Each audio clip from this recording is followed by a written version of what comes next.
Number 7 says determine the absolute minimum and absolute maximum values of f of x equals 2x times the square root of 9 minus x on the interval -1 to 9. So this is absolute max, absolute min, but if we look, we have a closed interval, so we can actually use the closed interval method to determine this. So this won't be too terrible. We don't have to do a first or second derivative test because we want absolute extrema. So the first thing that I need to do here is I need to calculate the derivative of my function. So my function is 2x times the square root of 9 minus x. I'm going to rewrite that using fractional exponents because it's easier to take derivatives with fractional exponents. So this is going to require a product rule.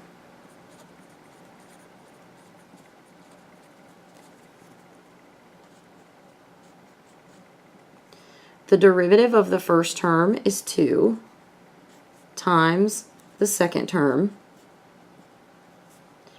plus the first term times the derivative of the second.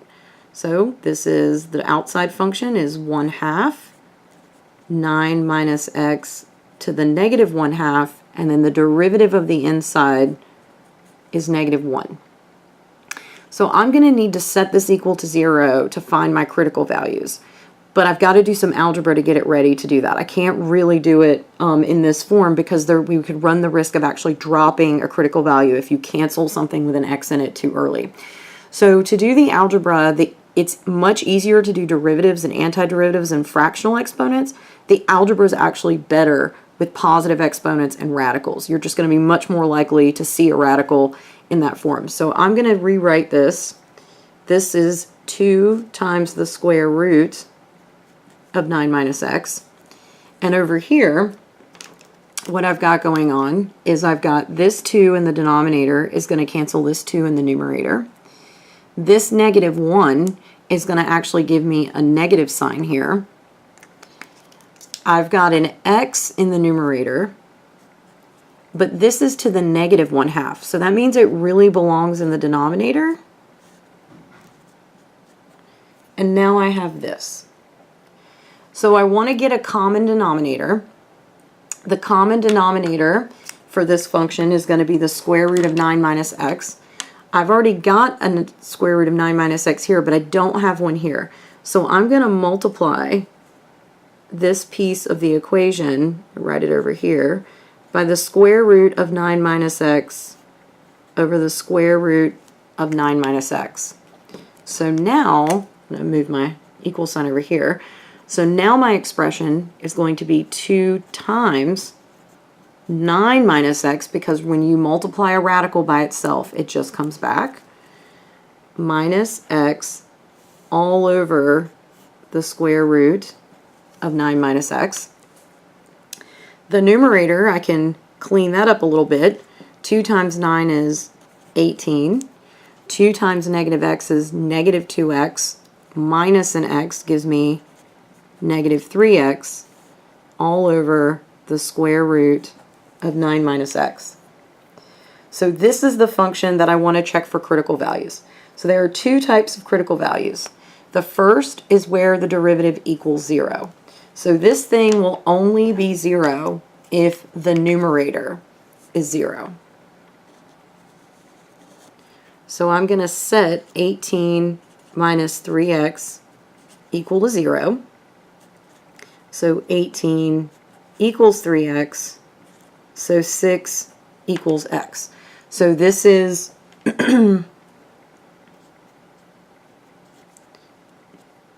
a critical value, because this is indeed in our interval of -1 to 9. The second way you could get a critical value is anywhere the derivative does not exist. So in this case, f prime of x will not exist when the denominator is equal to 0. And hopefully we can see here that the denominator will be 0 when x is 9, because 9 minus 9 would be 0, and you can't have 0 in the denominator. However, this is actually not a critical value because 9 is not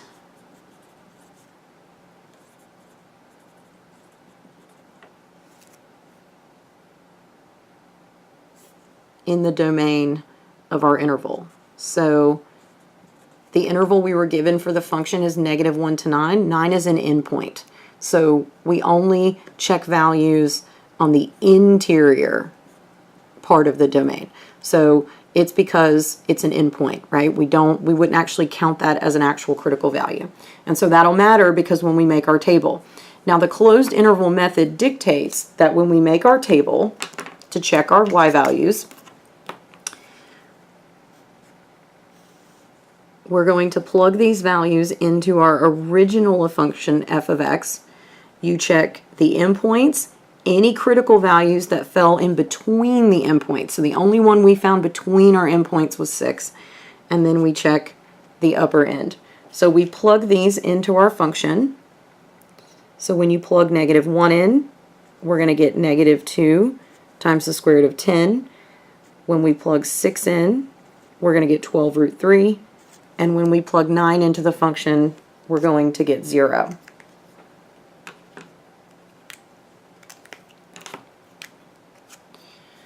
So our final answer is going to be f of x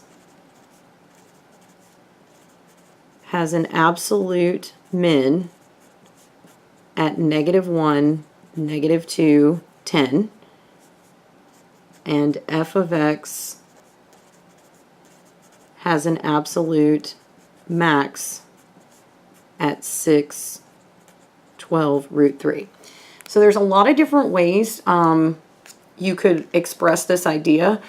Keep in mind that the min and max is actually the y value, right? But we also need to know where it occurred. So your safest bet is always to just express it as a point on the graph. So it's like, there's the y value, and there's the x values. It's almost like giving the address of the point. We could also say something like f of x has an absolute min of -2 root 10 at x equals -1, but that's sort of a very convoluted way of just giving the point. So I find that doing it this way is a little bit easier. It's just a safe bet depending on how the question is worded. So this is going to be, right, your absolute min because it's the smallest y value. This is going to be your absolute max, but make sure that we're very clear with your final answer down here.